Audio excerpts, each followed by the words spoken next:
Hey guys, Drifter here. Today I want to talk about something that I was just plain wrong about, and that is the weapons and supply drop model in Infinite Warfare. I came back to Infinite Warfare recently to get clips for a video and found that all of the guns have been given away for free, all of the new guns that is, and I guess that makes me wrong about all of the RNG and new guns being super high paywalled, and of course there's the scrap and the loot and all that sort of stuff. And it kind of makes me feel awkward because I ended up really liking the new guns, and I kind of have to eat my pride and give credit where credit is due today. I've also created a new subreddit along with some other YouTubers and community members for COD World War II. It's a community-wide request to make a new subreddit because of some issues with the other one. It's live and linked down there below in the description you can click on. That's the one I'm going to be using. And just so you know, it's not a place for YouTubers to shitpost a bunch of their videos. We're keeping it 100% completely neutral, no advertising, spamming, or any of that sort of stuff. But yeah, when Infinite Warfare first came out, I was very clearly not on board with the hype train, and I said that the variants and the way they're doing the guns and the supply drop model was just a cash grab.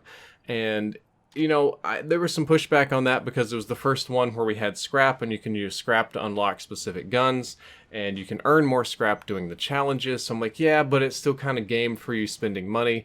And I felt very validated when we had the first Quartermaster Mark II collection come out. And it was all basically the same guns, but with a little more XP for each one, which kind of creates duplicates. And then the 500 plus broken camos that you couldn't get scrap for, and then we had more taunts and stuff. And I'm sitting here like, yes, I am correct about everything. But then, all of a sudden, these new guns started coming out for free, or at least the base variants came out for free. And the new pistol isn't for free. You have to earn that via headshots, but that's still a challenge that you can do. You don't have to pay for it. The new VPR SMG is free, the X-Eons is free, the Raven is free. And while there may have been missteps with the model and the way it was advertised, and with that's pretty big missteps with the camos, it's very hard for me to complain about these weapons being given away to the community for free.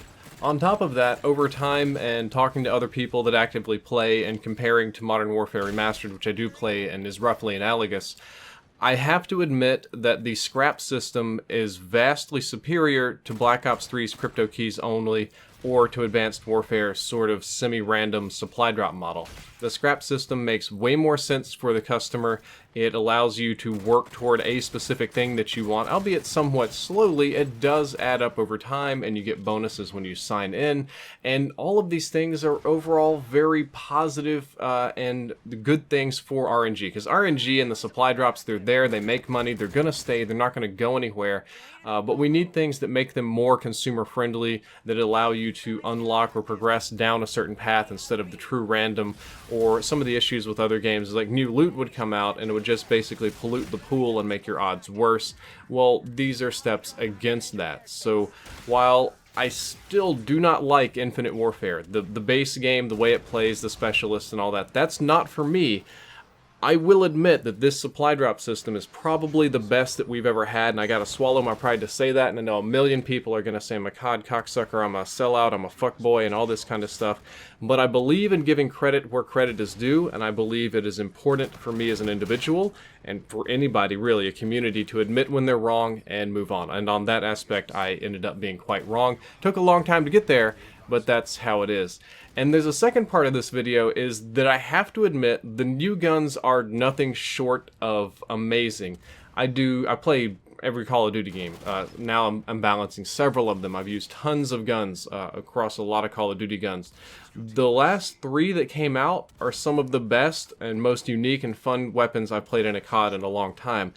Some of that has to do with its space warfare, and you can do interesting things with the technology and whatnot that you can't in a traditional game, but even still they worked out really good. For example, one of my favorites, the X-Eon, it kind of looks like a space Scar from MW3, and it's an energy gun, but it has super tight hipfire normally with a unique hipfire box, but it shoots really slow. So while you can, go and jump and shoot without having to aim down sights, your time to kill isn't that great. However, if you aim down sights, it has a built-in optic that like pops up from the gun and scans people, and is super fast, and it kills people real quick, but it's got high recoil, and it feels like you're getting 2 guns in one. Like you're getting a lot of choices, a lot of flexibility here. It's an assault rifle. The Raven, which ultimately is probably my favorite one just because of the melee component, is very unique as well. It's like a bad Chicom or like a bad SMG because it's a 2-round burst gun, but it's a super accurate 2-round burst gun. So it's like this weird medium to long range SMG, but then you break it in half into what is essentially electric boxing gloves, and they're a one-hit wonder melee weapon. I have a ton of fun punching people in the satisfying kaboom of the electricity and stuff, and it offers me some flexibility in play. The Raven I tweeted about. I know that's kind of an older one now. I played that one. I really enjoyed it. Thought it was a lot of fun, unique weapon. Maybe not the greatest and most tactical weapon, but tremendously fun. And then these others come out and they're fun too. The BPR is probably the least interesting of them because it's a double-barreled submachine gun with clips on each side, but it has a unique hipfire mechanism in that the hipfire only spreads horizontally, and you can see the barrels get like further apart, and when you shoot it, it kicks like left, right, left, right, left, right. It's got these weird recoil properties that's different from anything I've ever played in Call of Duty before. And I'm a big sucker for different. I'm a big sucker for weird guns. That's one of the reasons I really liked Advanced Warfare, is that they worked really hard to make the guns very unique. There were tons of very unique guns in that game that was very appealing to me, and in the same sense, these feel right to me. These guns feel better than the launch guns. So while I have nearly endlessly criticized Infinite Warfare and their development team, whoever's been making these last set of guns needs a raise because these things are fun as shit for me.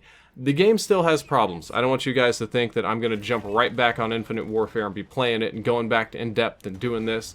There are still a lot of things about this game that I do not like, that do irritate me, and apparently are not going to be changed anytime soon. But I felt that it was proper to swallow my pride and give credit where credit is due. And that in today is that the supply drop system seems less bad than it was before, a little more consumer friendly. Giving away guns is a great idea, and the guns that they're giving away are nothing short of extremely fun. So there it is. I was wrong, at least about one part of my criticism, and I don't know what else to say. Guys, I hope you enjoyed this video. Hope you learned something useful. If you did, don't forget to like, favorite, and subscribe, and check out that subreddit. Drifter out.